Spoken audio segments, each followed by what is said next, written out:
আসসালামু আলাইকুম ওয়া রাহমাতুল্লাহি ওয়া বারাকাতুহু।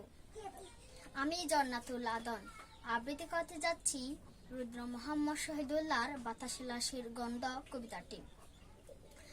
আজ আমি বাতাসে লাশের গন্ধ পাই, আজ আমি মাটিতে মৃত্যুর নৃত্য দেখি। দর্শিতার খাতর চিৎকার শুনি আজ আমি তন্দ্রার ভিতরে। এদেশকে বলে গেছে সেই দুঃস্বপ্নের রাত, সেই রক্তাক্ত সময়।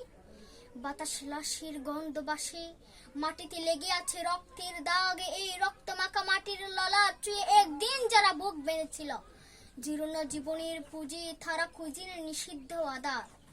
আজ তারা আলোহীন কাছা ভালোবেসে জেগে থাকে রাত্রির গুহায়। এ যেন নষ্ট জন্মের লজ্জায় আড়ষ্ট কুমারী জননী। স্বাধীনতা এ কি হবে নষ্ট জন্ম? এ কি তবে পিতাহীন জননীর লজ্জার ফসল? জাতির পতাকা কামচে ধরেছে আজ সেই পূর্ণ শকুন, জাতির পতাকা কামচে ধরেছে আজ সেই পূর্ণ শকুন। বাতাসে লাশের গন্ধ, নিয়ন আলোয় তবু নর্তকীর দেহে দুলে মাংসের তুফান।